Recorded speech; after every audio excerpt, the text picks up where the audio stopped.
Então, dentro do tema que a gente está, que é o Plano de Ação de Governança para a Economia Sustentável de Pernambuco, a gente tem essa consciência da importância da sustentabilidade dentro da indústria. A CNI recentemente fez uma pesquisa junto à indústria nacional e verificou que mais de 75% das indústrias nacionais utilizam alguma prática sustentável dentro do nosso negócio.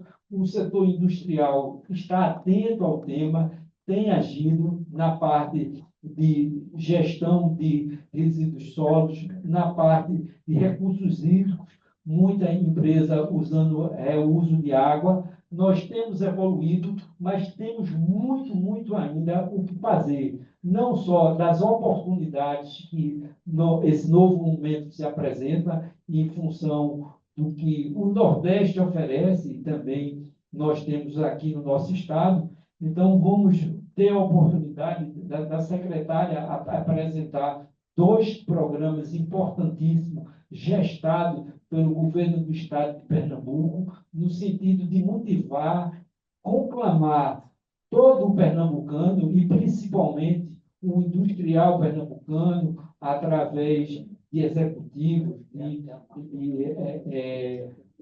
estudantes, a sociedade como um todo, porque esse é um momento de união, um momento de somar esforços, no sentido de mudar, porque essa economia regenerativa, que é tão importante, ela é importante porque nós vivemos hoje uma economia degenerativa. Nós, lamentavelmente, o processo de consumo nosso é agredindo em função do sistema econômico que a gente vive, que é um sistema econômico implementado desde a primeira Revolução Industrial de 1850, em que o homem pensava que recursos naturais fossem infinitos e que a capacidade dos ecossistemas de transformar os resíduos formados pela sociedade também fosse infinita. E a gente já chegou nesse ponto de saturação.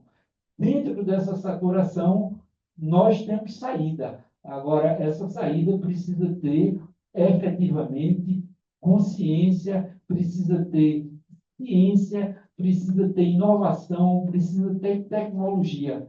E tenho certeza que a classe industrial de Pernambuco está preparada para, justamente, nesse novo tempo, nessas novas oportunidades, nós transformarmos o Pernambuco mais justo, mais solidário e cada vez mais sustentável. Então, eu vou ter a honra, o privilégio de passar a palavra para a nossa secretária, Ana Luísa. Muito obrigada. A honra e o privilégio são todos meus de estar aqui. A gente já pode colocar a apresentação? Pode. Vou aproveitar esse tempo para agradecer mais uma vez de fato, por toda a abertura, né, que sempre tivemos, e com esse grupo em específico, que é o grupo de meio ambiente, né, dentro da FIEP, sempre teve um acolhimento muito importante, né, com esses projetos, esses programas. Cada projeto, né, que forma um programa, que forma essa política nova de desenvolvimento sustentável do estado de Pernambuco. Quando a gente fala do Plano Pernambucano de Mudança Econômica e Ecológica, o PERMEI, né, da transição para uma economia sustentável, de matriz regenerativa e inclusiva, a gente estava falando há pouco aqui o quanto, desde a Revolução Industrial, né, uma mentalidade se instalou e é algo que a gente precisa urgentemente revisar, sob pena realmente de risco à própria humanidade, né? E quando a gente chega no governo, né, sob a gestão da governadora Raquel Lira, a gente teve uma missão muito clara, muito forte para a Secretaria de Meio Ambiente e Sustentabilidade, que era a missão de dar as mãos ao desenvolvimento econômico. Então, por isso que aqui hoje é tão importante para a gente, é tão importante para o Estado de Pernambuco, que estejamos juntos apresentando o Plano Pernambucano de Mudança Econômica e Ecológica, Secretaria de Meio Ambiente e Sustentabilidade e Secretaria de Desenvolvimento Econômico. Isso não é algo comum, né? Ainda não é algo simples, principalmente no nosso estado. A gente já vê em outros países, né? A própria Alemanha, os ministérios eles são inclusive juntos, mas para a realidade brasileira, Pernambuco de fato está largando na frente, né? Pernambuco é o primeiro estado do país a ter um plano de ação para essa mudança econômica e ecológica que a gente gestou, inclusive, né, ao mesmo tempo, não depois, né, foi feito em paralelo ao plano de transformação ecológica do governo federal. Inclusive com lógicas diferentes, porque a lógica do governo federal necessariamente precisa ser diferente da lógica de um estado, e a gente com a preocupação de envolver também muitos municípios nessa nova lógica. Mas essa missão dada pela governadora, né, assim, de muita visão dela, é algo que é de fato muito lógico e necessário. Quando eu estou no meu meio, né, que sempre vim do setor privado, mas com uma mentalidade de investimento de impacto, sempre com uma preocupação muito grande, ambiental, mas também social, de redução de desigualdades. E é muito comum nesse meio, né, militantes, ativistas, ir para extremos, né? A gente está muito numa era de polarização, de extremos. É, e a gente precisa urgentemente reverter essa tendência de extremismo, de extremismos e de polarização.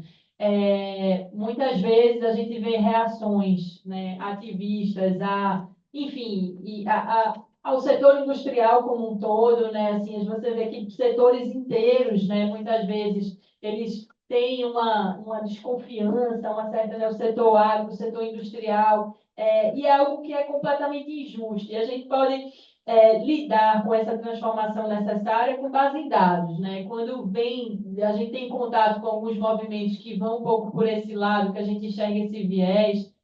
Veja só, desde a Revolução Industrial, a gente saiu de uma expectativa de vida, né, da humanidade aí, de pouquíssimas décadas de vida, né, era a expectativa de vida de um adulto, para hoje, pós-revolução industrial, a gente tem somente no Brasil algo que ultrapassa, né, aí seus 70 anos, que em média está muito, e isso é graças à nossa qualidade de vida, à nossa expectativa de vida hoje, redução de mortalidade infantil, e, enfim, na geração dos meus próprios pais, né, dos meus avós, infelizmente, o nível de mortalidade materno-infantil era altíssimo.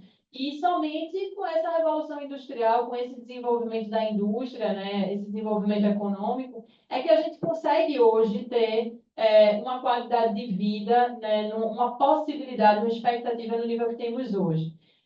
Porém, a gente sabe que essa qualidade de vida ela está muito restrita, né? Como o senhor estava falando, a gente está no Brasil, um país reconhecidamente, né, globalmente por sua desigualdade, e estamos no Nordeste do Brasil, no epicentro dessa desigualdade, né? Uma região que concentra 28% da população, arredondando os números, mas apenas 14% do PIB. Então, se o Brasil é um país desigual, a gente está aqui no Nordeste, né, e em Pernambuco, realmente no centro dessa desigualdade. Então, que essas possibilidades, né, que o desenvolvimento econômico trouxe, que não alcançam diversas das nossas pessoas. Ontem mesmo a governadora estava lançando o programa Água de Pernambuco, e para a gente, né, que está, né, todos que estamos aqui, numa situação privilegiada, quando a gente vê a média, né, dos cidadãos do nosso estado, a gente está num estado em que 20% aproximadamente da população tem uma insegurança hídrica, né, assim, severa, né, de não ligação de ponto de água, né, distribuição de água, em que 70% ainda não tem distribuição de saneamento, né, rodízios, né, muitas vezes rodízios que chegam a um dia de água para 40 dias sem água. Então, assim, problemas que convivem com esse mundo tão desenvolvido de hoje, mas que são problemas, veja só, que deveriam ter ficado lá desde a Revolução Industrial, né? E a consciência ambiental, ela vem nessa mesma linha. A gente reflete que a Revolução Industrial, ela foi uma era que mudou para a automação e a divisão de processos, né? Linha de produção, né? Cada um faz uma coisa e essa especialização é algo que tomou muito a sociedade como um todo, E a gente está no momento de, mais uma vez, voltar a reunir, voltar a ter visões sistêmicas das coisas, né? A gente não pode mais admitir a busca pelo PIB, né, a qualquer custo, pela geração de emprego, para depois eu ter um problema ambiental para sanar, para depois eu ter um problema social, né, enfim, uma área ser predadora da outra. A gente precisa, de fato, se reunir e voltar. Óbvio que a divisão de trabalhos, de tarefas, de especializações é algo que trouxe muito para a nossa sociedade, mas a gente precisa aprender com isso e evoluir, né, para um sistema que seja, de fato, tenha uma visão mais integral das coisas. Estamos muito distantes nos pilares ambiental e social. Isso que motivou o Plano Pernambucano de Mudança Econômica e Ecológica. Deixa eu passar aqui o... bem, já fiz uma introdução enorme, eu vou passar para Guilherme também fazer uma introdução. Boa noite a todos, boa noite a todas. Queria também reforçar aqui o agradecimento que a Luísa já fez à casa, à FIEP, ao conselheiro Anísio, aos demais conselheiros do FIEP Ambiental, Comunidade de Ouro, onde a gente está discutindo aqui com vocês política pública e modelo de desenvolvimento econômico para promover mais renda e mais distribuição de renda, né, e redução da desigualdade no nosso Estado com sustentabilidade ambiental. Né? Então, isso é chave aí para o modelo econômico que a gente vislumbra para o futuro. E diante do que a Ana Luísa falou, né, eu queria realmente destacar que esses desafios eles também se convertem em grandes oportunidades. Né? A gente está no momento aqui de repensar o modelo produtivo, né, para ter uma concepção regenerativa, né, desse modelo, e é um momento de mudança, né, e para territórios que enfrentam tanta desigualdade, tanta defasagem, né, como o nosso, essas mudanças podem sim ser oportunidades de fazer diferente, né, de construir um modelo diferente e ir para um outro patamar. Né? E isso significa oportunidade de fazer bons negócios, de receber investimentos relevantes, não apenas públicos, mas também privados, para promover esse desenvolvimento em novos moldes, em novas métricas. Né? E é assim que a gente enxerga, né? Como Secretaria de Desenvolvimento Econômico, como Secretaria Executiva de Energia, um celeiro de oportunidades, o PERMEI, que a gente vai apresentar aqui em conjunto, né? A SEMAS e a SDEC, a secretária Ana Luísa e eu, é uma política pública de longo prazo que está recheado de oportunidades, né, para todos os setores econômicos, né, para a indústria, para o serviço, para a agricultura, e para fazer ciência, para gerar inovação, né, e para aumentar a qualidade de vida da população, reduzindo desigualdade. Né. Então, eu acho que essa é uma pauta positiva, sim. A gente parte de um desafio grande, mas é uma pauta positiva e que a gente acredita, sim, no crescimento do PIB, né, em um patamar diferente, né, um patamar regenerativo em que a gente tenha crescimento de riqueza com distribuição de renda e redução de desigualdade. Enfim, a gente vai passar aqui pelos principais eixos, né, Ana, para fazer uma apresentação panorâmica do Permeio. Então, toco de volta a bola para você. Vamos embora. Isso começa desde antes da governadora assumir, porque isso está dentro do plano de governo com o qual a governadora foi às urnas, né? E foi eleita. Então, isso vira um compromisso das secretarias de Meio Ambiente, Sustentabilidade e Desenvolvimento Econômico, porque foi algo que a governadora prometeu para ser votada. Estava lá expresso no seu plano de governo, né, de Raquel e de Priscila, a visão de futuro de que Pernambuco seria líder. 2026, Pernambuco liderando o processo de reconstrução da economia, da sustentabilidade e no Nordeste como um todo, que a sustentabilidade seria o princípio fundamental de toda a administração pública de Pernambuco. Então, isso já estava expresso desde o plano de governo. E essa visão da governadora, né, que nesse contexto global que a gente comentava aqui desde o início, onde a sustentabilidade ela se tornou de fato uma necessidade incontornável, essa transição ela emerge como uma resposta estratégica inovadora, como Guilherme colocou. Aqui, meio ambiente, sustentabilidade, redução de desigualdades, deixa de ser um ônus, um custo, um passivo, para ser, na verdade, uma enorme oportunidade de captação de investimento qualificado. Né? Se a gente precisa, no Brasil e em Pernambuco, dar um salto de industrialização e um salto econômico, não faz o menor sentido fazer isso ao modelo antigo, né? Fazer isso nos mesmos moldes de quem fez isso há 50 ou há 100 anos. A gente precisa fazer isso com todas as lições aprendidas e isso é uma enorme oportunidade para Pernambuco. Para generar essa oportunidade econômico-financeira, a gente resolveu trazer alguns números aqui, né, para ficar muito claro, muito latente, que isso daqui não é somente discurso. Nos ensaios para saber, para o Brasil atingir as metas que de fato são bastante ambiciosas do Acordo de Paris, isso significa 5 milhões de empregos. Então, assim, isso não é dinheiro absolutamente indo pelo ralo. Isso é emprego, isso é geração de PIB, isso é toda uma nova economia necessária para o mundo e que tem gente, né, tem países no mundo querendo pagar absolutamente por isso, caso os projetos eles sejam sérios, sejam lastreados em políticas públicas, eles tenham compliance e tenham transparência. Somente em transição energética, isso foi um dado do lançamento do Plano Federal de Transição Energética, que foi lançado, acho que há cerca de 2 meses, um mês atrás, né, Guilherme? E nesse lançamento, o governo federal divulgou que somente em transição energética o potencial que eles vislumbram no Brasil é da criação de 2 milhões de empregos. A gente vê também que um estudo da BCG desse ano, ele diz que investimentos alinhados ao clima, eles podem somar até 15 trilhões de reais no Brasil até 2050.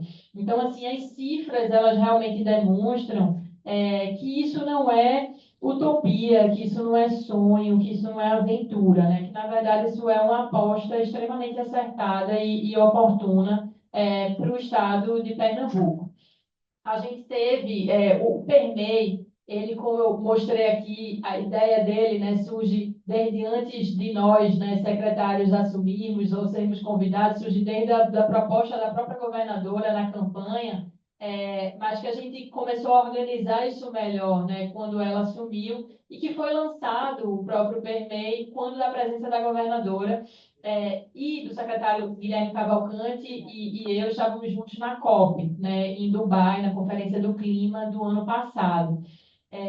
E a gente, quando lançou lá, ao mesmo tempo, estávamos contratando aqui a CEPLAN, liderado pela economista professora Tânia Bacelar, junto com a equipe de economistas especializados em economia regenerativa, para transformar o que, na verdade, era uma ideia, um conjunto, um compilado de ações, num plano de ação e num modelo de governança. A CEPLAN entregou isso ao governo do Estado, o governo do Estado, né, à sociedade pernambucana, no último dia 1º de julho. E para fazer esse plano de ação, as propostas norteadoras incluíram documentos do Banco Mundial, do Ministério da Fazenda, né, a própria taxonomia sustentável brasileira, que a gente está numa expectativa enorme, né, que vai ser lançada efetivamente até o final desse ano, mas que aí já tinha as diretrizes nesse momento. A Estratégia Estadual de Hidrogênio Verde, né, da SDEC, também divulgada quando da última COP em Dubai, e que a gente sabe que o contexto, até já falei disso, né, na minha fala introdutória, mas que o ambiente de Pernambuco a gente precisa entender o modelo de desenvolvimento que a gente herdou, porque para a gente projetar o futuro, a gente precisa saber de onde é que a gente está partindo, né? Então, a gente precisa estar junto de quem já vive esse modelo há um tempo, para a gente ter o pé no chão, né, no que a gente vai apostar para frente. Então, quando a gente projeta o PERMEI, a gente não está falando no PERMEI de algo, a gente tem as nossas metas extremamente ambiciosas cobradas pela governadora do que a gente precisa entregar até 2026. Mas quando a gente fala do PERMEI, a ideia sempre foi não se limitar até 2026. Foi o oposto, foi como é que a gente faz um plano de ação e uma política que ela se transforme efetivamente numa política de Estado e não de governo, né? Que isso seja assumido pela sociedade, né? Entre suas diversas frentes. Então, a governadora encomenda, inclusive, um modelo de governança para o PERMEI, né? Que faz parte integral do plano de ação entregue, para ter certeza que isso não fica entre uma gestão e outra, que a sociedade pernambucana, de fato, se tome posse, né, dessa estratégia. A visão de futuro do PERMEI, né, decidido por oficinas participativas, em que a gente tinha desde representantes da FIEP, né, enfim, da Stellantis, mas a gente também tinha de quilombos, representantes indígenas, né, enfim, uma ampla representatividade, né, nas oficinas do PERMEI e nas entrevistas. E a gente chegou com essa visão de futuro de pernambucanas e pernambucanos engajados no cuidado com a vida e com a natureza, prosperando na cidade e no campo.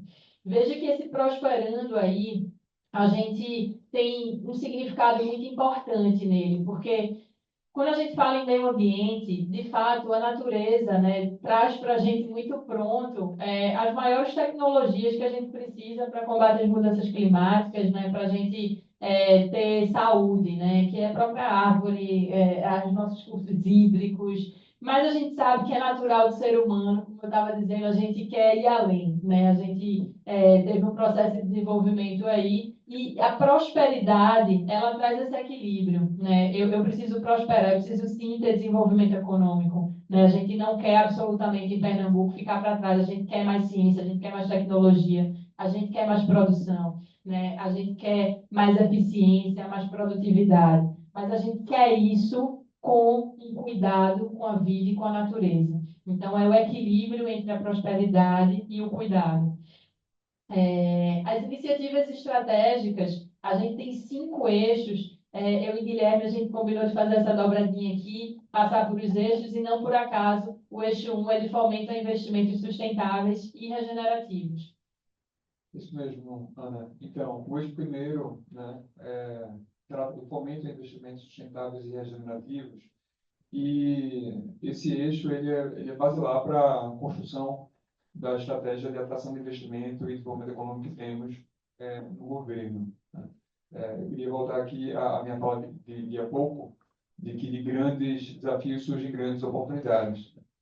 E a gente tem aqui um desafio de investimento, sim, um desafio de financiamento para colocar toda essa economia regenerativa de pé, né, para reconstruir modelos econômicos, né, e fazer transição energética para toda a economia e descarbonização de toda a nossa economia. Quando a gente coloca isso em números, o desafio ele começa a tomar forma. A OCDE ela monitora a quantidade de investimento que ainda falta ser realizado por ano para que o mundo alcance a implementação dos Objetivos de Desenvolvimento Sustentável do Pacto Global. Então, o Pacto Global são aqueles 17 Objetivos de Desenvolvimento Sustentável, com o qual todos os países signatários da ONU aderiram, né, se comprometeram a implementar esses Objetivos de Desenvolvimento Sustentável, e eles são bastante transversais, né, com relação à economia e com relação à sociedade. Para implementar esses Objetivos de Desenvolvimento Sustentável até 2030, a OCDE monitorava que era necessário, adicionalmente, mais 2,5 trilhões de dólares por ano até a pandemia. Até a pandemia, estava faltando por ano 2,5 trilhões de dólares. Depois da pandemia, esse valor aumentou em 70% e hoje ele é de 4,2 trilhões de dólares de gap de investimento. Certo? Poxa, é um gap gigantesco, né, de investimento para a gente conseguir alcançar as metas que foram traçadas lá no Pacto Global da ONU. Quando a gente vai para a transição energética e especificamente para os objetivos do Acordo de Paris, né, de mitigar, limitar o aumento da temperatura a 2 graus e fazer todos os esforços possíveis para que esse aumento não supere 1,5 grau, a gente tem também um desafio enorme, né? O BID estima que é necessário 1,3 trilhão de dólares por ano para a gente conseguir alcançar as metas de transição energética do Acordo de Paris, 1,3 trilhão por ano, apenas na América Latina, né? E incluído aí o Brasil na América do Sul. Poxa, que números superlativos, né? Essa não era uma agenda positiva. Bom, a agenda positiva é que existe no mundo mais de 86 trilhões de dólares hoje em fundos geridos por gestores de capital que estão comprometidos com métricas da ESG, com algum tipo de métrica da ESG. 86 trilhões de liquidez de investimento poderia estar sendo direcionado para projetos como esses, né? Projetos que a gente vai tratar aqui, que são projetos embarcados no PNEI, né? Então, existe liquidez, existe capital. Agora, a gente precisa ter bons projetos e ter estruturas de governança público e privado adequadas para trazer esse capital para cá, né? Então, esse desafio é um desafio de fluxo de capital. Não é que o dinheiro não existe, ele existe. E ele tem apetite por bons projetos que tenham essa matriz regenerativa embarcada. Mas a gente precisa construir os caminhos para esse dinheiro sair do norte global, que é onde a gente está hoje, para as oportunidades que estão no sul global, né? E aí é nessas oportunidades que Pernambuco se insere.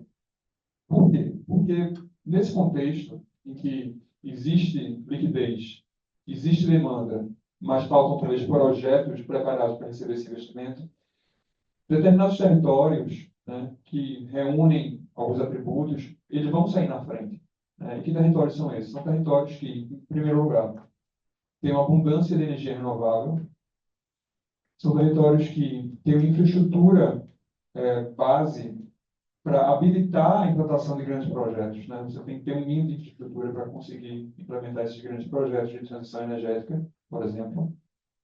Você tem que ter uma proximidade geográfica com grandes mercados, porque você vai, de certa forma, produzir, né, bens de alto valor e depois isso precisa será comercializado com grandes mercados.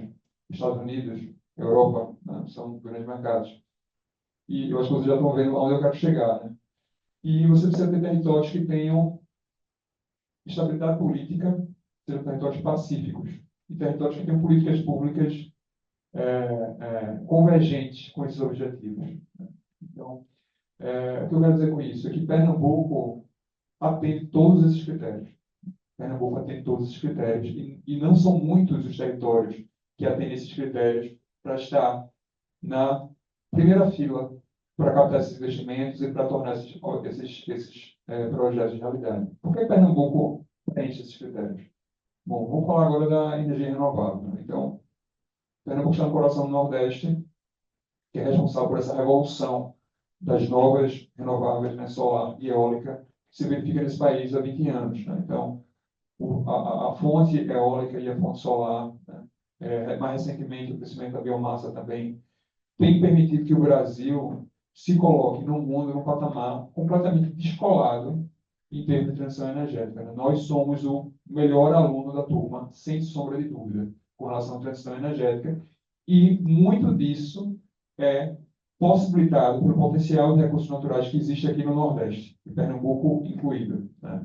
Então, nós temos hoje no Brasil 93% da nossa matriz elétrica renovável, né? Quando a gente olha para o resto do mundo, isso está em 20%. Né?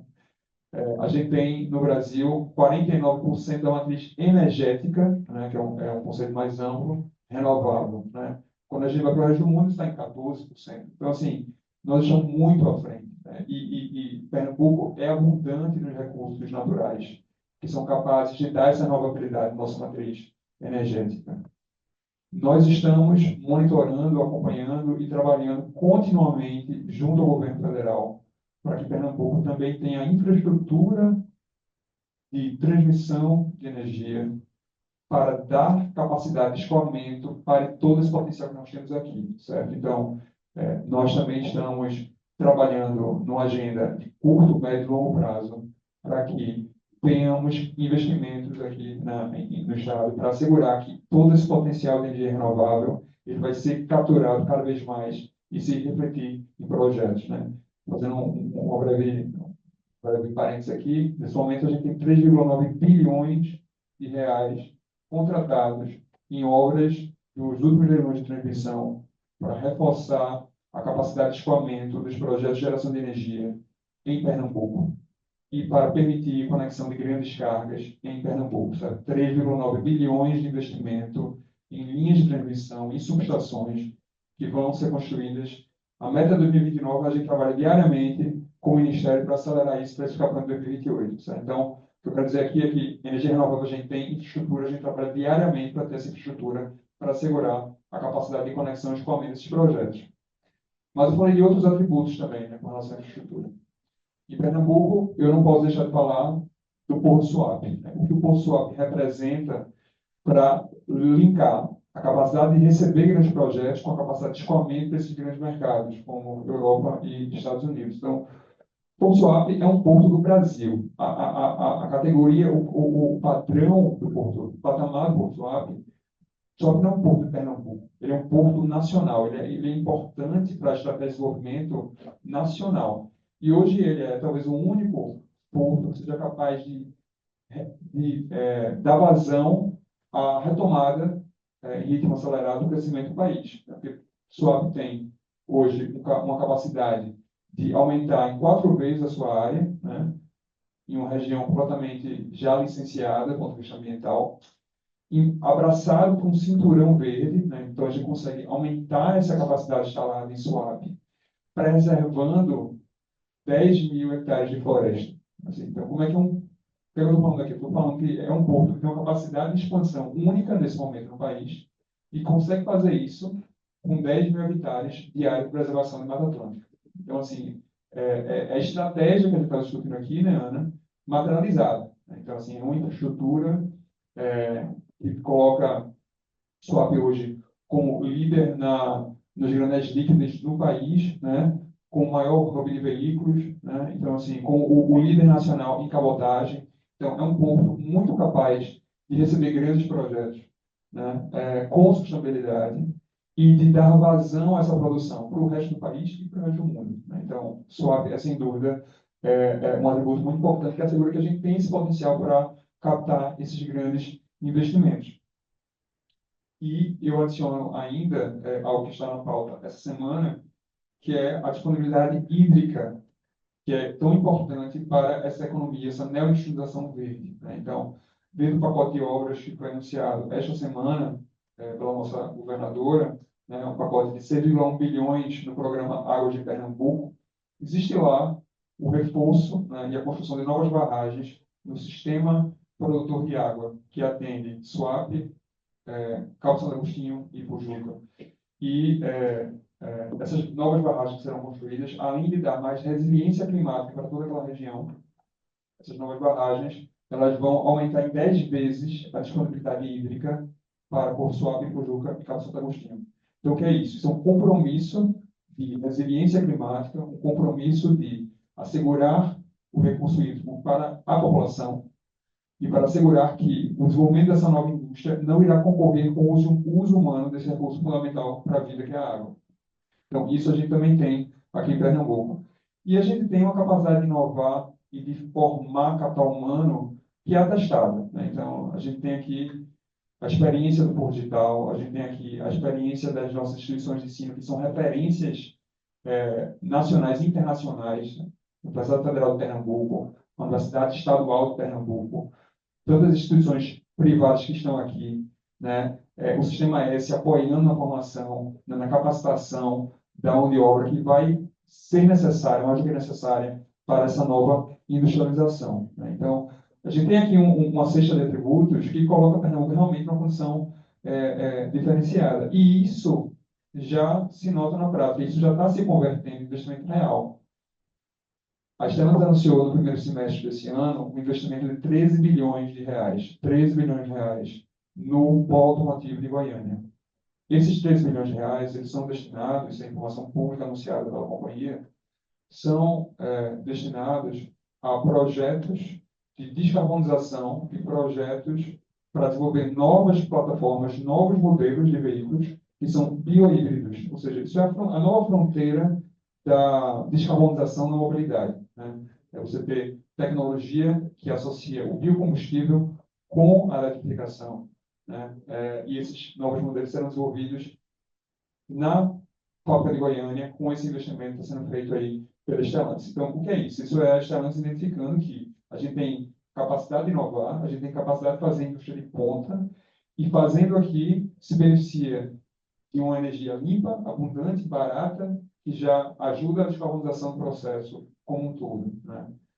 E tem uma capacidade de escoamento com Suape e para infraestrutura que a gente melhora a cada dia.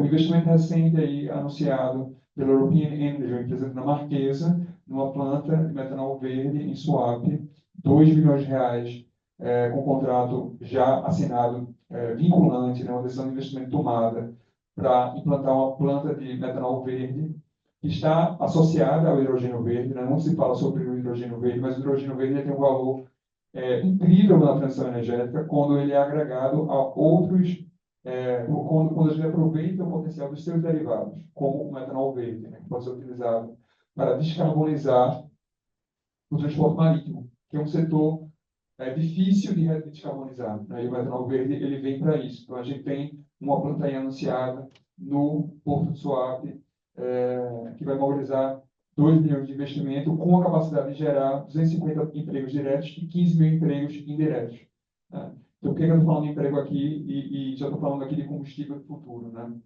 Porque os combustíveis do futuro, existe um relatório da Agência Internacional de Energia que das indústrias da transição energética, a que mais gera emprego é os biocombustíveis. Então, isso tem muito a ver também com o DNA de Pernambuco, né, com a indústria sucroenergética, né, e com a reinvenção dessa indústria se conectando com a transição energética e com os combustíveis, os biocombustíveis de segunda geração, né, como o etanol de segunda geração, como o SAF, enfim, toda outra cadeia. Então, tudo isso se viabiliza aqui em Pernambuco. E outro investimento que eu queria destacar, que tem muito a ver com isso, é o investimento da PMT, né, da Maersk, né? É um novo terminal de containers, né, 100% eletrificado. Vai ser o primeiro terminal de containers do Brasil, vai ser 100% eletrificado. É um compromisso também da empresa com a descarbonização também lá no Porto Suape. E isso aumenta tremendamente a capacidade de mobilização de carga no Porto Suape e a possibilidade da economia de Pernambuco se conectar com o resto do país e com o resto do mundo. Então, eu estou falando aqui de investimentos reais que já estão acontecendo, que estão completamente convergentes com essa política pública que foi desenhada aqui no PMEI, né? Assim, são indústrias que são capazes de descarbonizar seus processos ao mesmo tempo que geram emprego, né? Que geram renda, que geram distribuição de renda, que geram inovação, que fomentam tecnologia, né? Tudo isso está atrelado, tudo isso converge, não é uma agenda divergente, tudo isso é uma agenda convergente para promover o desenvolvimento econômico em Pernambuco. E isso não é um modismo, né? Assim, quando a gente pensa nas tendências não apenas nacionais, mas também globais,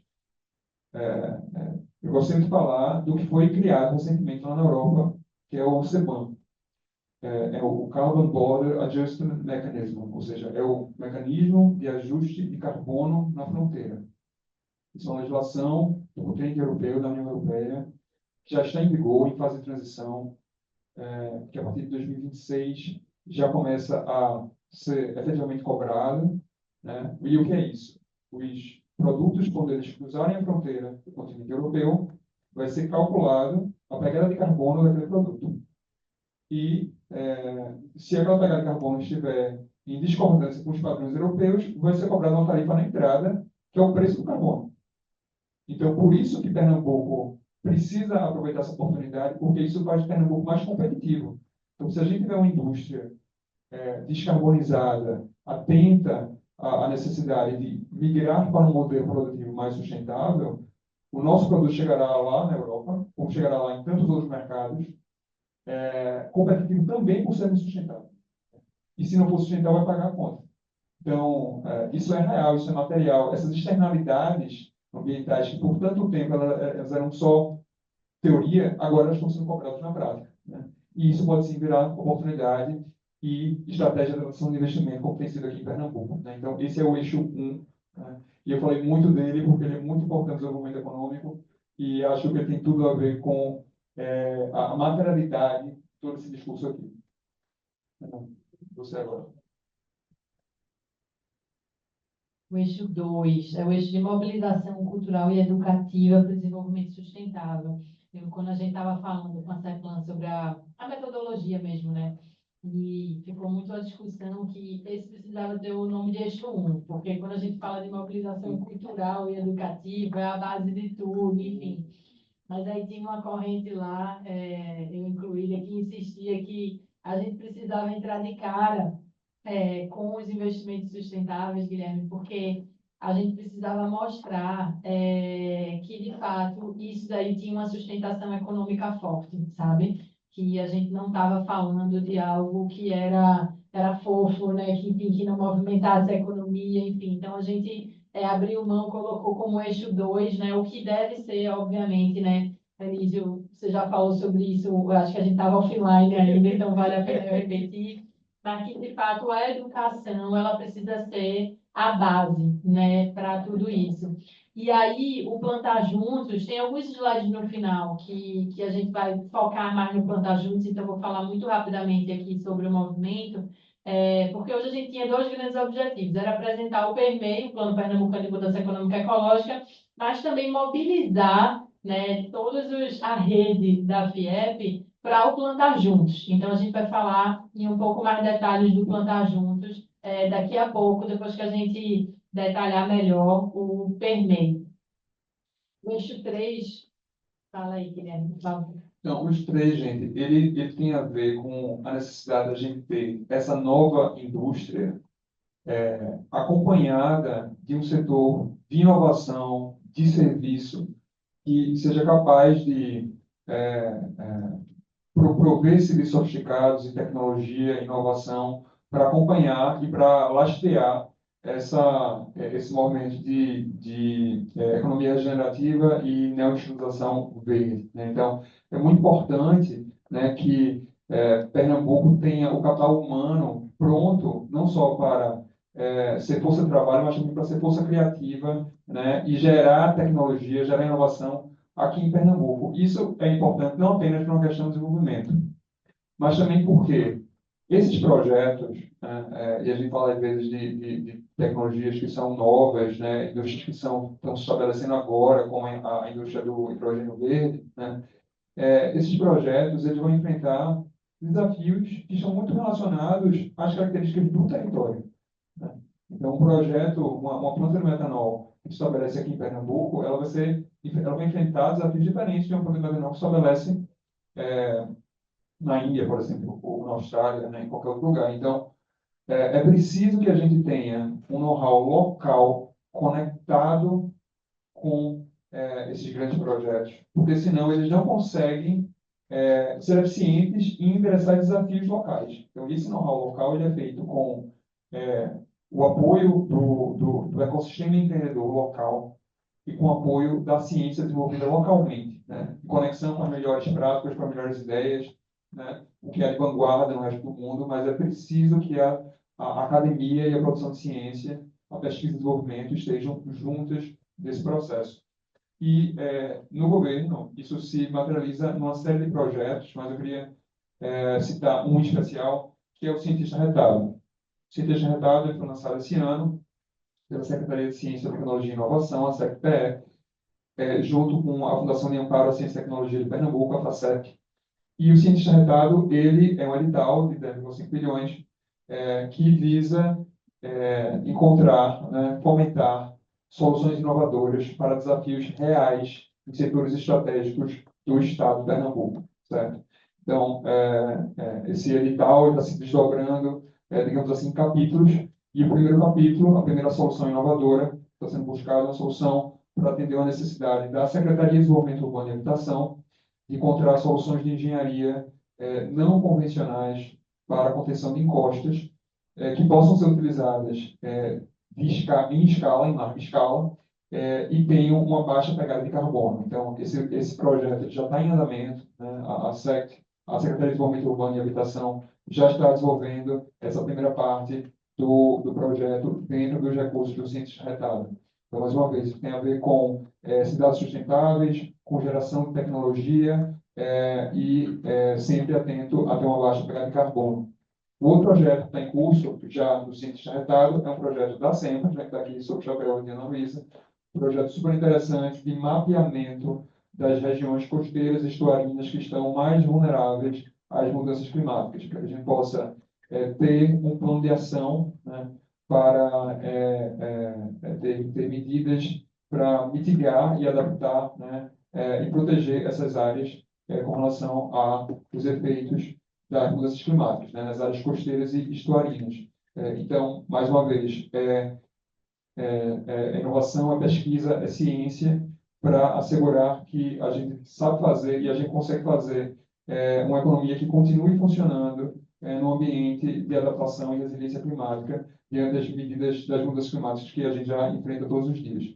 Então, é fundamental que a gente acople a todo esse investimento nas indústrias core, esse investimento na indústria soft, que é a indústria de serviço, a indústria que gera tecnologia, porque é isso que vai promover adensamento tecnológico, né? Geração de valor para os produtos que são fabricados aqui, né? E vai conseguir produzir não só aumento de renda, mas também distribuição de renda, né? Então, esse elemento do serviço da inovação para ter essa matriz regenerativa é um elemento importante para a gente conseguir isso também. O eixo 4 e o eixo 5 eles tratam muito daquela parte de prosperar na cidade e no campo, né? Então, quando a gente fala do eixo 5, é o eixo de planejamento urbano e territorial sustentável. Como é que a gente tem toda a área urbana do nosso estado dentro dessa mentalidade de sustentabilidade. É diferente, completamente diferente a abordagem que a gente tem para a cidade e para o campo. Quando a gente fala no campo, a gente está num estado em que aproximadamente 20%, né, a gente tem no bioma Mata Atlântica e 80% ou mais do que isso no bioma Caatinga. Caatinga é um bioma que, por muito tempo, por muito tempo, e para muita gente, incrivelmente ainda hoje, é confundido com pobreza, com miséria, com falta de biodiversidade, né, com falta de riqueza ecológica. E, na verdade, a Caatinga cada vez mais emerge com um potencial enorme, inclusive biogenético, né? Porque é talvez o bioma mais resiliente do mundo a situações, né, de climáticas extremas.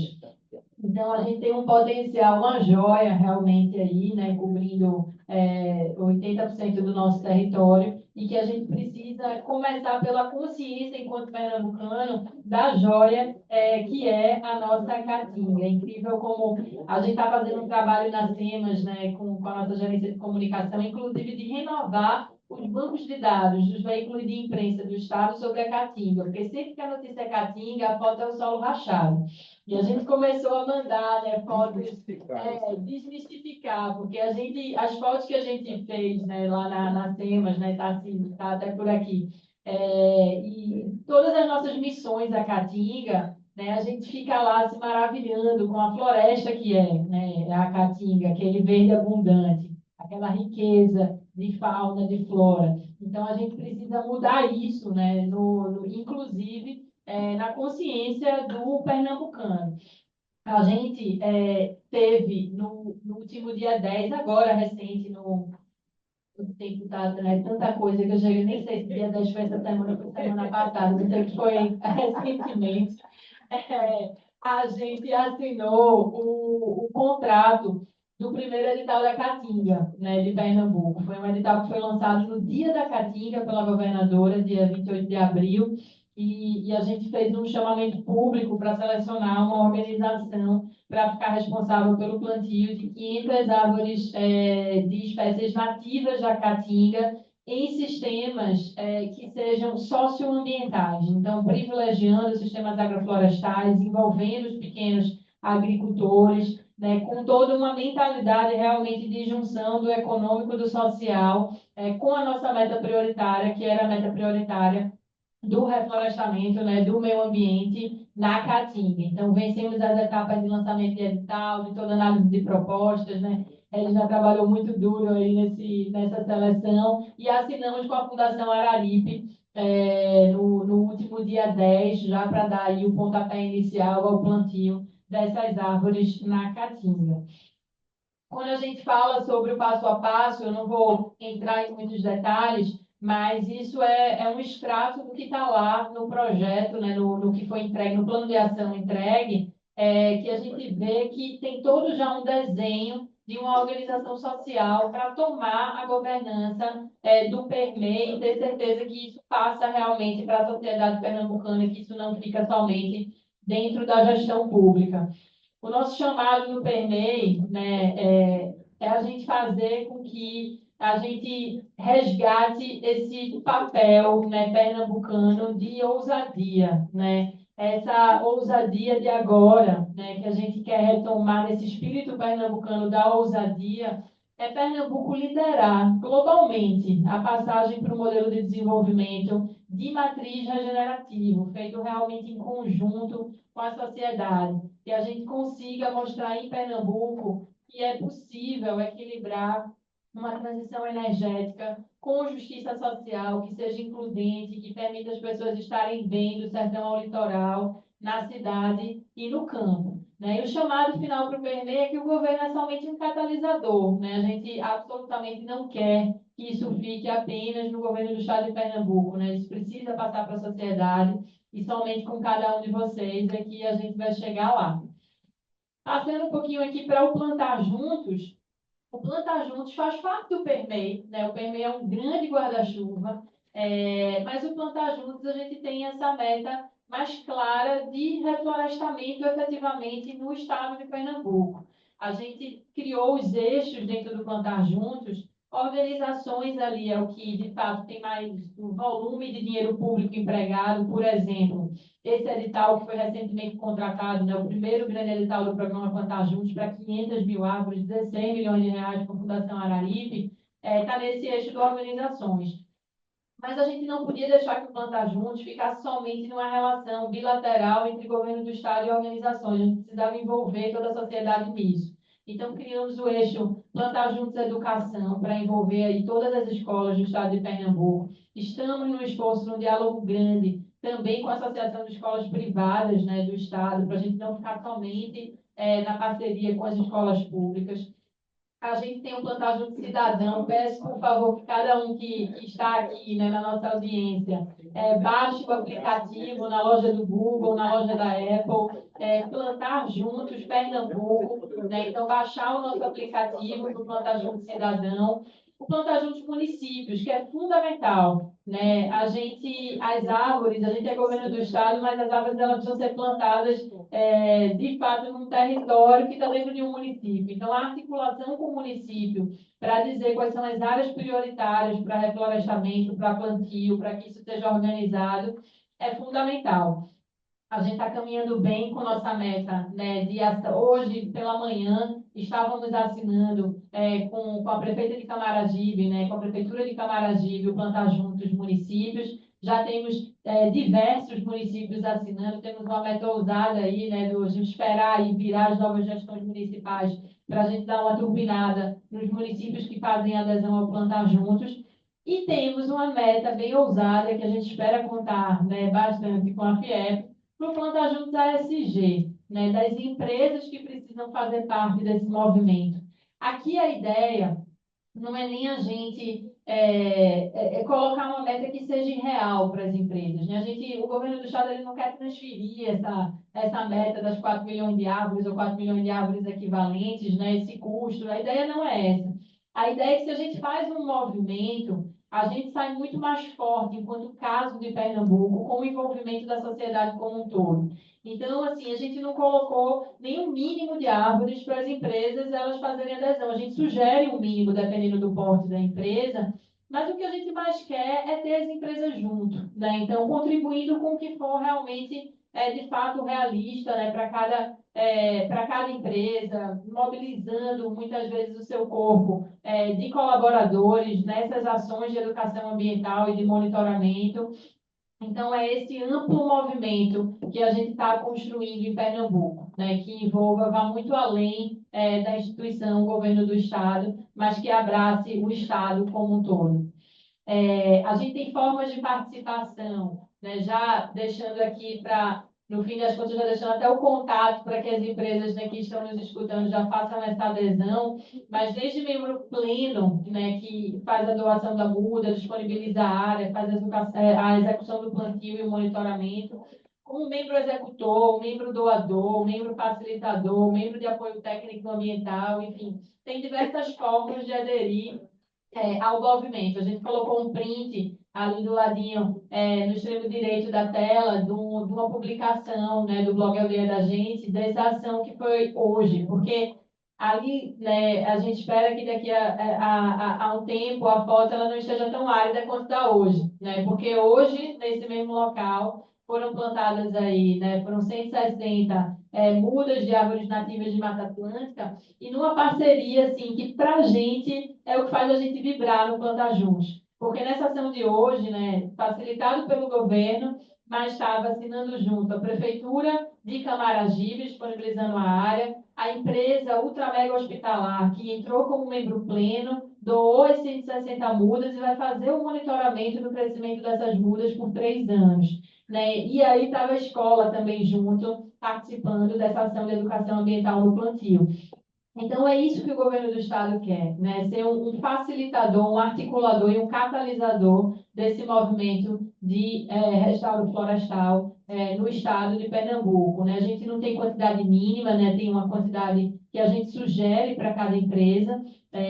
A gente vai ter a disponibilização, né, do registro das árvores plantadas no aplicativo do Plantar Juntos. A gente deixou aqui um link também para o plano de ação e o modelo de governança do PERMEI e também para o e-book do Plantar Juntos ASG, né, que a nossa equipe técnica da Gerência Geral de ASG preparou para as empresas que estão querendo, né, irem e se tornarem mais ASG, ingressarem nesse movimento, mas ainda não tem muita segurança nos passos. Então, o governo do Estado está disponibilizando esse e-book para que as empresas deem esse passo.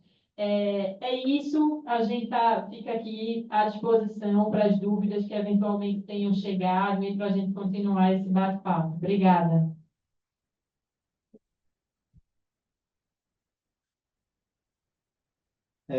Vamos dando continuidade. Primeiro, eu quero parabenizar as apresentações aqui da nossa secretária Ana Luísa e do Guilherme Sá e dizer da importância do Permeia. A gente verificou, pelo que foi colocado, é um projeto muito bem concebido, muito bem elaborado, em que a sociedade foi auscultada, teve a oportunidade de efetivamente trazer sua contribuição e, com isso, realmente haverá um comprometimento. Agora, e outro fato extremamente relevante do PEMEI, que a gente sente que é algo sistêmico, é algo holístico, ele é realmente, ela é muito abrangente. Isso é muito interessante, porque nesse momento a gente precisa realmente atingir todas as áreas e mobilizar todos os segmentos. Então, parabéns aí a todos que contribuíram para a formatação desse programa. Agora, uma das observações que eu aproveitaria para a gente fazer a colocação aqui agora, um dos efeitos limitantes que a gente tem, e coloco para a indústria, principalmente a interiorização da indústria, é justamente o acesso à água. É um problema limitante. A gente sabe que, lamentavelmente, Pernambuco é o estado na nação brasileira com menor disponibilidade hídrica. A média nacional é 36 mil metros cúbicos por habitante ano, mas, obviamente, que 70% está na Amazônia.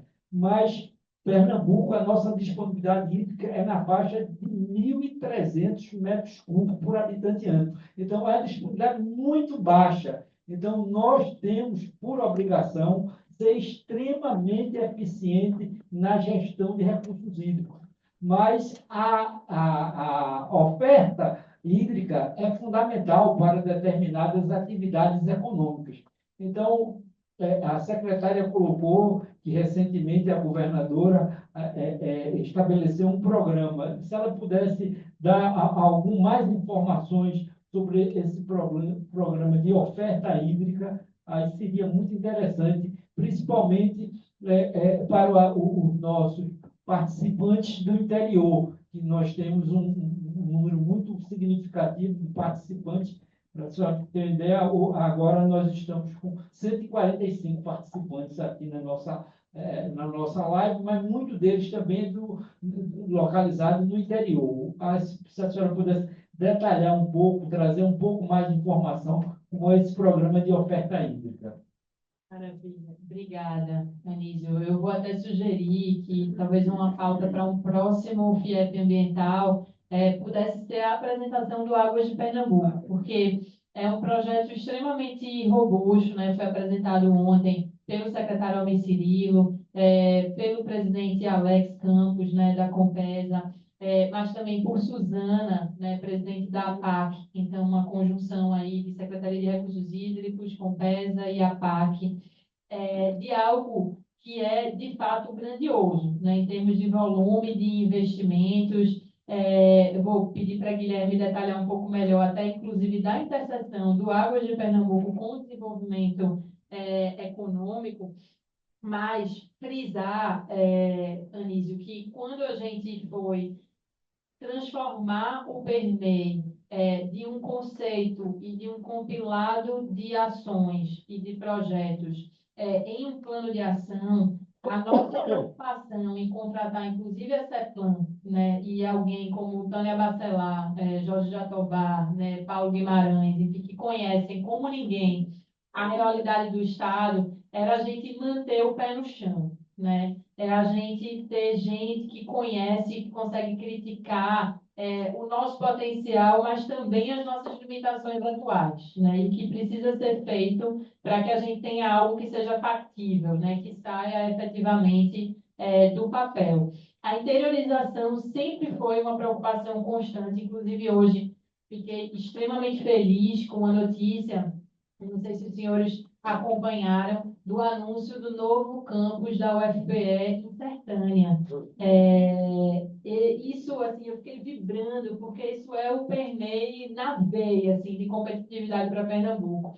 Não só a UFPE vai instalar um campus em Sertânia, como vai trazer cursos pioneiros que não existem nos campi da UFPE ainda, de curso de engenharia ambiental, engenharia de energias renováveis, né? Assim, então, veja que inovação, né? Trazer a interiorização, né? Uma grande universidade, a UFPE, né? E com esse tipo de curso nessas localidades. A gente precisa ser muito realista, né? E tenho certeza que somos, mas, ao mesmo tempo, a gente vê... estive em Dubai, né, na COP no ano passado. E o que se faz no deserto? Eu não duvido mais de nada.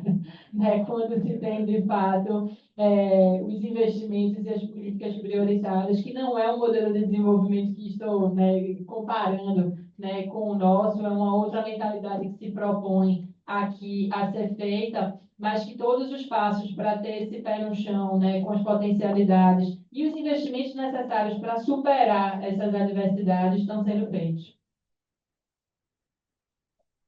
É interessante que nós recebemos uma pergunta aqui, e na sua apresentação você deixou muito claro. A pessoa perguntou: como eu posso, pessoa física, levar mudas para ajudar o programa? Então, já tem pessoas físicas se manifestando, querendo efetivamente ajudar. Mas uma outra colocação que eu faço, e foi muito bem colocado aqui por Guilherme Sá, que a gente sabe que no mundo existe uma oferta muito grande de recursos financeiros para projetos de sustentabilidade. Agora, como um empresário de pequeno e médio porte, ele pode se habilitar a ter acesso a esse recurso. Então, é muito importante um suporte desse, um intercâmbio entre o governo do Estado e até mesmo a FIEP, no sentido de que como é que a gente pode fazer um canal de a gente levar as informações, de instruir o industrial, no sentido de que ele tenha uma ideia e essa ideia está faltando recurso financeiro para ser viabilizado, para contribuir com isso aí. De que forma a gente pode criar esse mecanismo de que o pequeno e médio industrial possa ter acesso a recursos internacionais?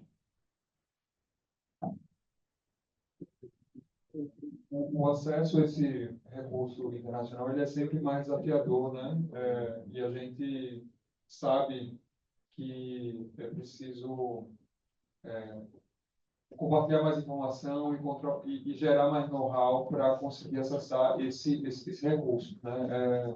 Se já é desafiador fazer o levantamento do financiamento para o pequeno empresário com bancos públicos localmente, né? Quanto mais quando a gente fala de acessar esses investimentos internacionais. Tem um desafio aí de partida que é o seguinte: esse capital ele costuma se movimentar em grandes portfólios, né? Deixa eu traduzir isso.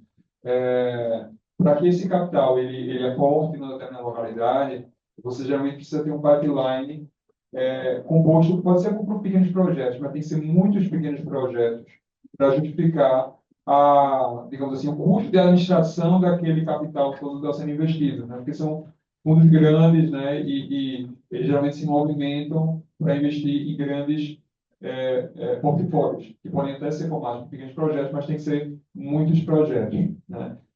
Ou seja, existe aí algumas camadas de intermediação para conseguir reunir esses projetos em portfólios viáveis, interessantes, para conseguir captar o recurso lá fora. E isso não é trivial, mas Pernambuco está muito bem posicionado nessa frente pelo seguinte: Ana Luísa e eu estivemos em uma agenda na Semana do Clima em Nova York há 3 semanas atrás, em uma reunião na ONU, né, no braço do desenvolvimento econômico da ONU, o Development Program, e Pernambuco, o estado de Pernambuco, foi escolhido como o primeiro estado do mundo,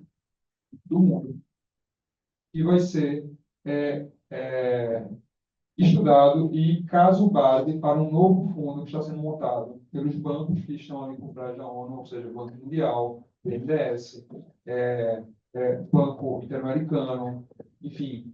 Esses bancos, eles entendem que existe um desafio de você aportar no território local. Eles sabem que as oportunidades estão localmente, mas que é difícil chegar no nível médio-micro, porque existem várias camadas de intermediação necessárias. Então, como é que eles chegam, né? Bom, a ONU, o braço desenvolvimento da ONU, está montando esse fundo, né, esse projeto, tem um fundo direcionado para projetos de transição energética que tem um elemento do desenvolvimento social agregado, ou seja, elemento de transição energética justa, em território de oportunidade como Pernambuco. Mas para fazer isso, é preciso ter diretrizes de investimento. Veja, eu estou sendo técnico, mas é porque eu quero endereçar o problema, certo? É preciso que você tenha uma política de investimento nesse fundo. Você tenha critérios, diretrizes para selecionar os projetos que estejam atentas à realidade local. Porque se essa política de investimento, se essas diretrizes desse fundo, que é onde é montado, forem inscritas na Europa, elas não vão conversar com as oportunidades aqui. Então, Pernambuco foi selecionado para ser o estado de referência que vai participar da construção dessas diretrizes. Veja que oportunidade. Pernambuco foi selecionado para ser o primeiro estado nesse laboratório que vai definir como é que vai ser a política de investimento em um fundo como esse. Como é que ele vai escolher? Qual é o projeto que deve ser privilegiado? E como é que fica o custo de capital? Né? E como é que a gente fala a língua do empreendedor na frente desse projeto? Se você não tiver know-how local, conversando no momento da montagem desse fundo, esse fundo ele nasce em língua estrangeira e ele não vem para cá.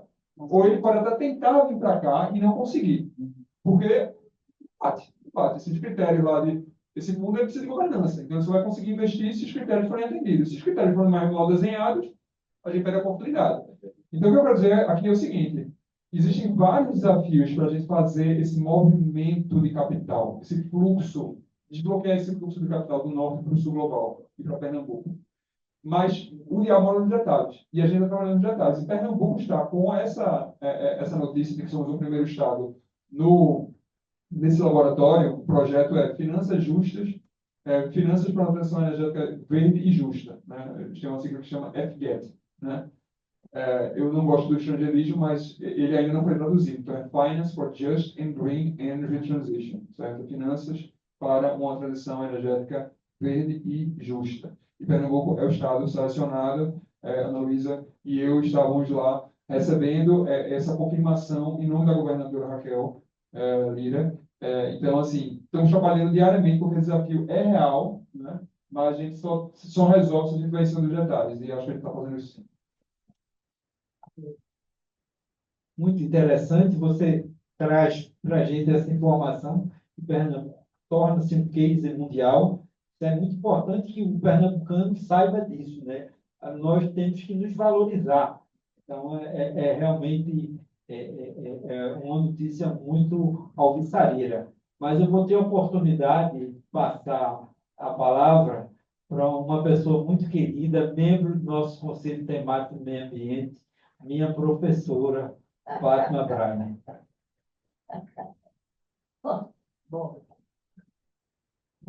eu acho que eu não vou nem comentar, porque eu acho que Ana e Guilherme foram excelentes. E depois que eu conheci, eu também tocava um pouco, mas eu queria ir mais no foco. Eu acho que tem duas questões que eu queria levantar. Uma é um pouco, é uma provocação, como você falou no seminário, eu tenho duas cachaças na área de meio ambiente. Um é o Capivari e o outro é a Catinga.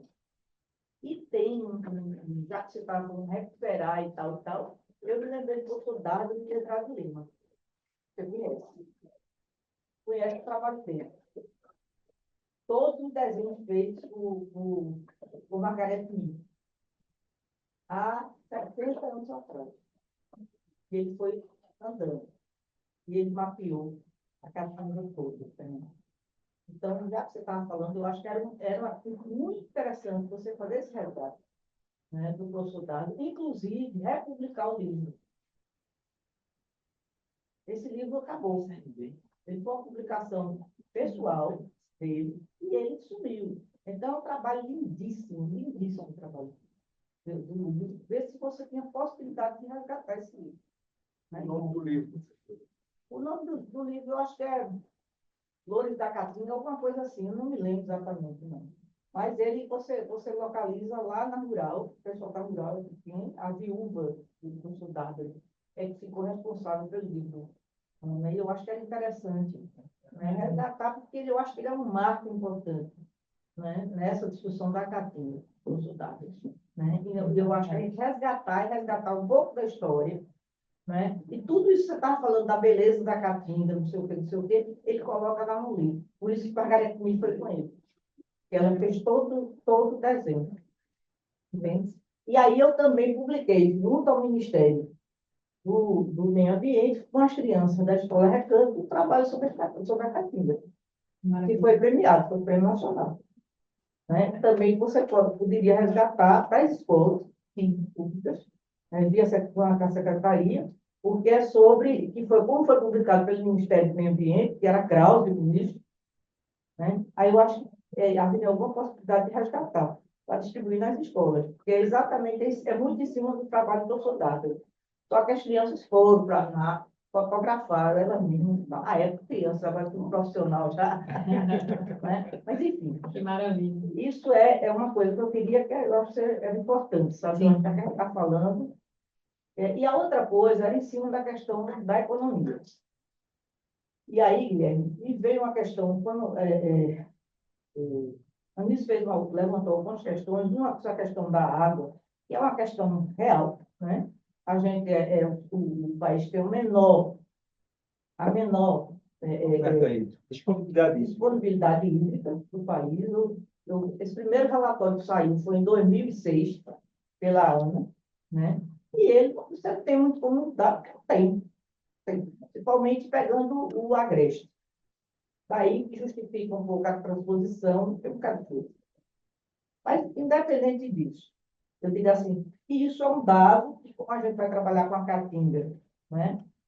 Como um dado de realidade também, a água também é um dado de realidade. O que eu tenho é que fazer uma releitura disso, né? É uma outra discussão.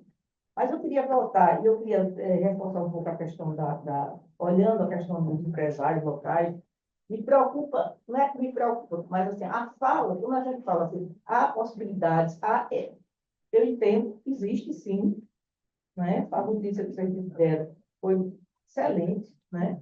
Só que eu tenho um sentimento, e aí os empresários aqui me corrijam se eu estiver errado, mas às vezes a gente faz uma fala, a gente está no outro patamar. E aí eu fico olhando no dia a dia, o pequeno e médio empresário está longe, está muito longe, não passa na porta dele. E eu fico me perguntando se existiria alguma possibilidade, né, da gente começar a fazer uma discussão, e aí pegando toda o FEMEI, para mobilizar um pouco esse empresário, né? Independente da dificuldade, a gente sabe tudo, né? A gente sabe tudo, quais são as dificuldades, mas como é que a gente pode envolvê-los numa política dessa? Porque, por exemplo, quando você pensa essa proposta, você ser Pernambuco como modelo, beleza. O problema é que nunca chega a percepção, eu estou falando de percepção mesmo. O fato existe, mas a percepção de quem está lá na ponta, no dia a dia, sofrendo todas as restrições e, às vezes, até a dificuldade de entender. E aí, eu falo, todo mundo sabe aqui, a visão, às vezes, ainda está muito lá atrás, não consegue nem entender, às vezes, o que está acontecendo nesse momento. Eu não sei como é que as secretarias aqui, o governo, poderia criar alguma forma de você integrar. Perfeito. Mas como é que você provoca isso? Acho que é uma provocação muito importante, Fátima, e nas discussões, inclusive no âmbito desse laboratório da ONU, uma grande preocupação, não digo nem preocupação, uma dimensão real, né, de um processo que está sendo liderado lá, né, pelo Instituto Clínico de Sociedade, junto com o professor Jorge Abachi, e a preocupação muito grande é com cadeia, né, então que a gente não fique apenas nesses enormes investimentos, né, de uma European Energy, de uma Stellantis, mas como é que a gente privilegie para o laboratório empreendimentos que tragam uma cadeia. E a discussão do laboratório é exatamente, né, com essa questão da transição energética verde e justa, é exatamente a prevenção de que estados como Pernambuco, com as qualidades que a gente tem, né, os atributos naturais e econômicos, que a gente vire mero exportador, por exemplo, de energia, né, de hidrogênio verde, enfim. Esse esforço é precisamente para essa transição energética do mundo. Ela ser verde e ser justa, a gente precisa que nos locais onde essa energia é gerada, que eu tenha industrialização e que eu tenha o fomento da cadeia como um todo, que eu não tenha essa concentração, né? Então, assim, vai chegar, né? Acho que a sensação é de que nunca chega, mas a cauda, né, desse processo, ele está sendo desenhado para chegar. E a gente viu em outros movimentos, né, com a chegada na época da Fiat, né, hoje Stellantis, mas o quanto isso movimentou e chegou, sim, né, até os pequenos. Todo mundo que era, você tinha a própria Fiat, você tinha os sistemistas, os fornecedores dos sistemistas, inclusive a cadeia, né, de comércio, de alimentos e bebidas para servir aquilo dali. Então, tem uma transformação social que pega toda a cadeia, né? E a ideia aqui é precisamente saber que esses grandes impactos vão ocorrer, como é que toda a cadeia ela tem uma forma de desenvolvimento diferente, né? Acho que o financiamento, propriamente dito, no âmbito desse laboratório, como o Guilherme coloca, é algo mais complexo e é algo que vai demorar um pouco mais a chegar, né? Mas hoje a gente vê que, em média, né, o custo de capital para quem tem projetos alinhados à sustentabilidade é 25% menor. E a gente vê isso na realidade de quem financia a indústria pernambucana, o Banco do Nordeste. Então, o Banco do Nordeste hoje, precisamente, tem linhas específicas e mais vantajosas para quem tem projetos verdes e inovadores, né? Então, a inovação é um redutor na taxa de juros, a sustentabilidade é um redutor na taxa de juros, né? Então, isso já é real, porque é o banco que financia, né? Quem vai fazer no Nordeste, em Pernambuco especificamente, né? Uma ampliação ou uma implantação, vai bater lá na porta do BNB. Né? E aí, quem é que financia o BNB, quem é que financia o BNDES? Né? Cada vez mais a captação desses bancos está exigindo esse alinhamento a novas práticas sustentáveis. Né? Queria fazer uma colocação. Oi, não, Otiniel. Diga aí seu nome, que eu peço o nome. Tá? Otiniel. Meu nome é Otiniel, sou vice-presidente do COTEMBA. Eu quero inicialmente parabenizar a apresentação da Ana Luísa, foram excelentes, mas quero me reportar a colocação da professora Fátima. Eu quero lembrar de uma palestra dada no sertão de Pernambuco por médico na área de saúde. E uma das pessoas que estavam participando fez a seguinte intervenção. Doutor, a sua fala foi tão bonita que me deu vontade de chorar. Agora, eu quero saber quando é que o pão vai chegar na minha mesa. Ou seja, a fala, muito bem colocada, tecnicamente, um academicismo fabuloso. Agora, na condição de pequeno empresário, eu fico preocupado. Como é que a gente vai converter tudo isto para chegar nele, para tornar isso realidade, para que ele possa se sentir parte do projeto e participar do processo. Porque se a gente não conseguir, com toda essa beleza de discurso, não conseguir convencê-los e conseguir envolver eles, inclusive comprometê-los, por eloquente que seja a fala, por bem elaborado que seja um projeto, ele não vai surtir efeito. Estou falando isso com conhecimento de causas, não é de causas anteriores, que governos, instituições fizeram, mas que quando chega lá, não, se dilui no caminho, entendeu? Daniel, nós partilhamos dessa preocupação e dessa necessidade de você conseguir chegar na ponta, né? Eu acho que a fala que foi muito pautada, por minha parte, na questão dos investimentos infraestruturantes, né? Que a gente acredita sim que esses investimentos infraestruturantes eles repercutem, né, numa cadeia longa de sistemistas e de empresas correlatas que geram emprego e renda e chegam também no pequeno e médio empresário, sim, né? Mas existem várias políticas públicas que estão em curso no governo para apoiar o micro e pequeno empresário, mas eu queria citar um especificamente que tem muito a ver com transição energética, né? E eu acho que eu falei muito de SWAP e queria falar também de sertão, né? Porque a interiorização é uma pauta muito importante na estratégia de desenvolvimento do nosso governo. E eu queria falar do projeto de transição energética do Araripe. E alguns já conhecem esse projeto. O Polo do Araripe é o polo responsável por produzir 97% do gesso do Brasil, 97%.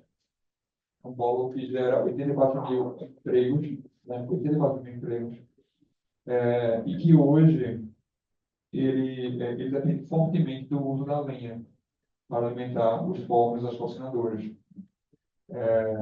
E existe um projeto da Copergás em curso, né, para a instalação de terminais de regasificação e a instalação de uma rede local canalizada para levar a opção do gás natural para esses empreendedores, esses empresários que geram emprego e renda lá no sertão do Araripe. Ao mesmo tempo que a gente faz uma transição energética da lenha para o gás natural.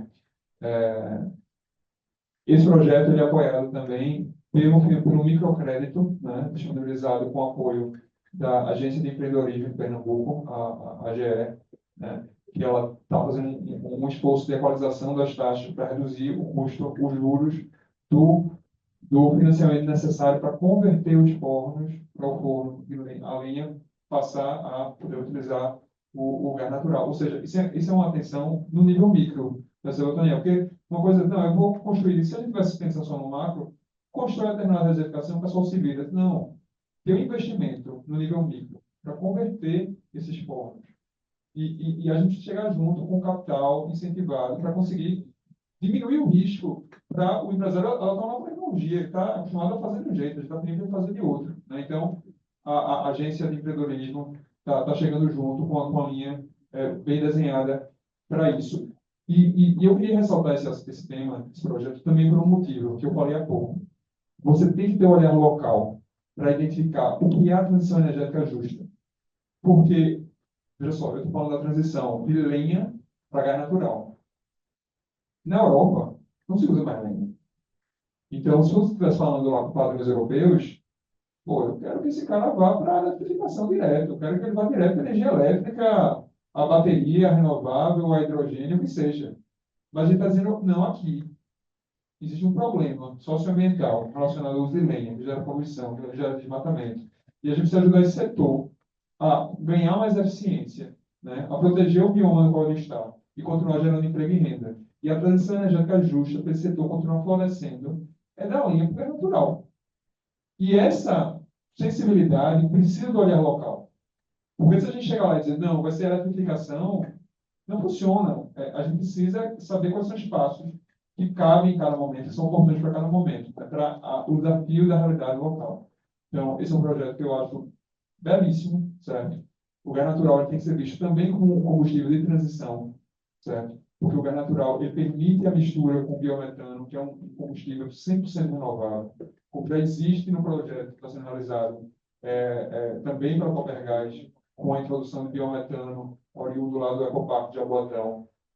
Então, a gente está pensando na transição de maneira, eu acho, uma maneira sensível, sabe, muito ampla, que considera os desafios locais para a gente ter soluções que conseguem chegar no pequeno também, né? Mas, sem dúvida, esse é um desafio real e que a gente tem que trabalhar em cima dele. Doutor, só por favor, me permita, Guilherme e Ana, reconhecer, você acabou de falar. Essa semana acabou de chegar o primeiro caminhão do gás que foi feito lá, Marari, para já ser testado na fábrica SMGs, o uso do gás natural, ou seja, já está começando o que você acabou de falar. Ô, Abraão, só um esclarecimento. Deve ter chegado lá o gás natural comprimido, né? Porque lá não tem central de regasificação. A central de regasificação fica em Petrolina. Mas está sendo instalado lá. Terminal de Também está sendo. Mas está funcionando, não, né? Vai começar Então, esse chegou lá, deve ser o gás natural comprimido.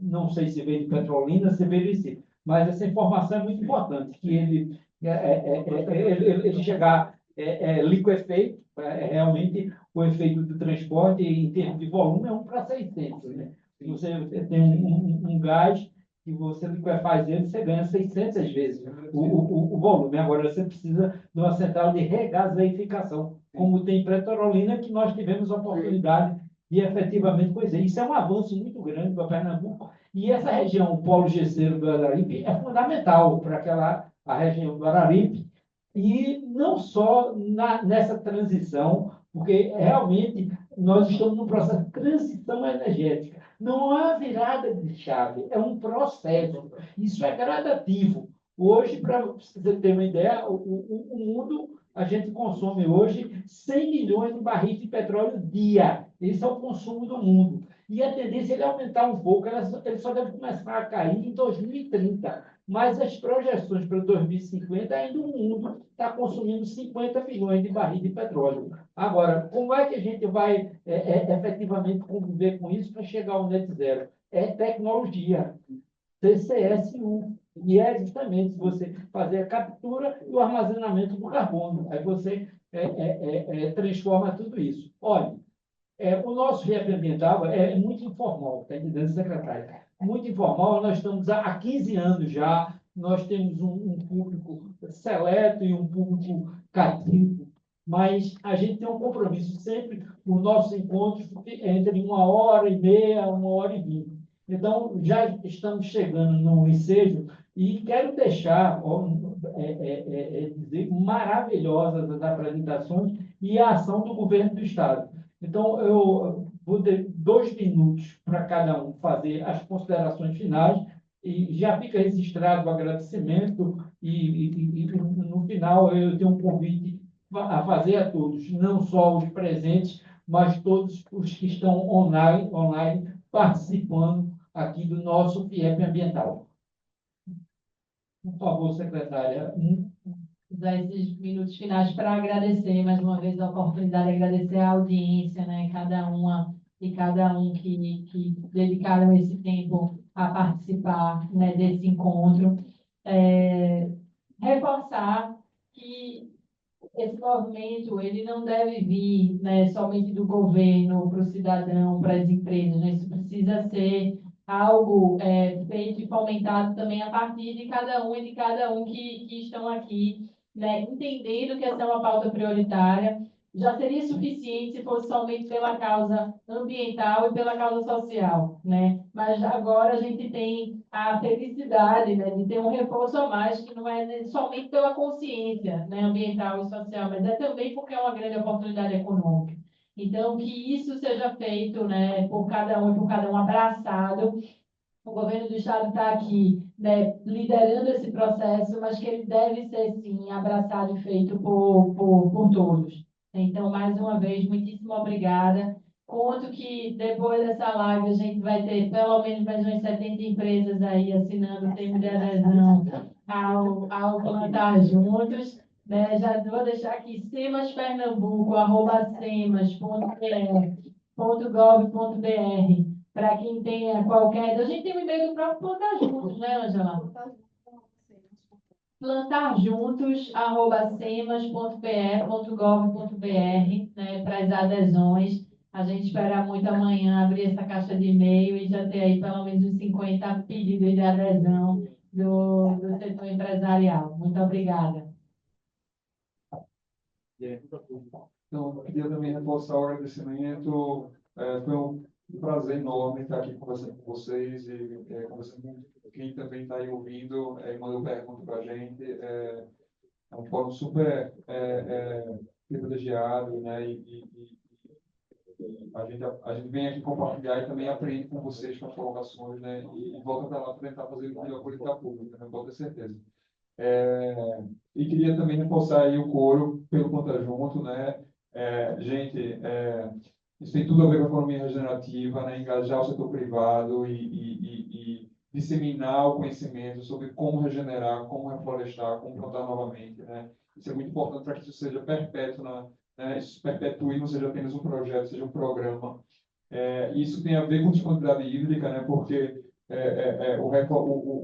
a recomposição florestal, as coberturas vegetais ajudam no fortalecimento das nossas bacias hídricas e ajuda na disponibilidade hídrica. Então, assim, está realmente tudo conectado. Tem a ver com as soluções com base na natureza, né? Que muito se fala, o Plantar Junto é uma solução com base na natureza, né? A gente também vai chegar lá com a ajuda da natureza, né? A gente pode fazer isso também com a ajuda da natureza. Então, espero aí junto com a Ana que amanhã tem muitas novas adesões, né, de empresas aqui participantes da FIEP, e os cidadãos também que podem aderir, né? Esse momento é o momento dos agradecimentos, mas antes eu quero deixar uma mensagem para todos, vocês colocarem na agenda de vocês. No dia 5 de dezembro, nós temos o prêmio FIEP ESG. É o nosso 8º prêmio FIEP ESG, em que as empresas já se inscreveram, porque o período de inscrição já terminou, mas as empresas se inscrevem mostrando práticas de ESG, e essas práticas são analisadas por uma banca. Não é uma competição, porque o que a gente quer é realmente estimular as empresas a adotarem práticas ESG nos seus empreendimentos. Então, no dia 5 de dezembro, e fica aqui um convite todo especial da nossa secretária de Meio Ambiente, Sustentabilidade e de Fernando Noronha, está presente no nosso prêmio, no dia 5 de dezembro, aqui na PF, e também Guilherme e toda a equipe aqui da SEMAS, porque a gente vai tomar conhecimento do que a indústria pernambucana está fazendo, efetivamente fazendo, na prática fazendo, no chão da fábrica, está entendendo? E trazendo resultado, e a gente demonstrar para isso, estimular outras pessoas a efetivamente aderirem também a uma produção cada vez mais sustentável. Eu quero agradecer a todos os participantes. Nós tivemos um pico de participação quase 150 pessoas. Essa é a razão de ser. Vocês que estão aí, o FIEP Ambiental existe para isso, levar informação, levar dados, trazer esclarecimentos. E aqui fica uma mensagem. Fica uma mensagem de um desafio. Nós temos que participar de forma extremamente efetiva do programa Plantar Juntos. Então, fica o desafio, a secretária colocou aí. Então, eu chamo todos os empresários, executivos, profissionais liberais que estão participando do nosso projeto ambiental, vamos aderir ao Planta Juntos, vamos andar juntos pelo um Pernambuco melhor, mais desenvolvido, mais sustentável e mais justo. Muito obrigado a todos e uma boa noite.